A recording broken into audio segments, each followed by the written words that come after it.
Sa ibang balita, ilang araw bago ang Father's Day, nagbabala ang Scamwatch Pilipinas kaugnay sa mga gumagamit ng peking Father's Day Ayuda website. Para magmukhang kapani-paniwala, nilalagyan raw kasi ito ng logo ng iba't ibang ahensya ng pamahalaan, gayang DSWD para mahikayat ang mga biktima na pindutin ang mga link na nangangailangan ng one-time PIN password ng kanilang mga e-wallet. Ang kanilang modus, idedetalye sa report ni Graciela Corazon. Sa darating na June 21, 2026, gugunitain ang Father's Day. Paalala ng Scamwatch Pilipinas na maging mapanuri sa mga website na binubuksan online, lalo na kung ang mga ito ay nag-aalok ng ayuda o tulong pinansyal. Nagbabala ang Scamwatch Pilipinas laban sa kumakalat na peking Father's Day Ayuda website na nagpapanggap na kinatawan ng Department of Social Welfare and Development or DSWD, katuwang umano ang GCash. Nakalagay sa website ang mga logo ng DSWD at GCash upang magmukhang lehitimo. Nangangako ito na sa pamamagitan ng pag-share ng link sa 5 kakilala, paghingi ng mobile number at OTP o on-time password, makatatanggap umano ang mga Pilipino ng tig 3,000 pesos na ayuda. Ayon sa Scamwatch Pilipinas, walang anumang kaugnayan ang naturang website sa DSWD at GCash.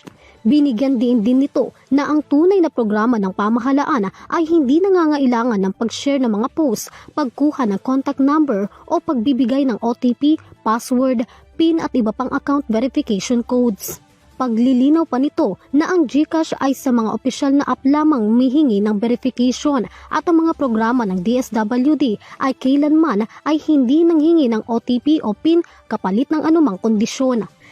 Samantala, lumalabas sa investigasyon ng mga otoridad na nairehistro ang website sa bansang China noong June 12, 2026 lamang, ilang araw bago ito kumalat sa social media.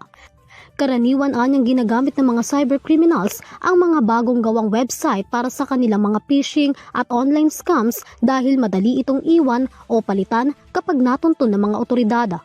Labis naman itong ikinababakala ng grupo. Anila ang mga ganitong uri ng website ay madaling kumalat sa Facebook at iba pang social media platforms na nagdudulot ng pagdami ng mga Pilipinong nai-involved sa scams.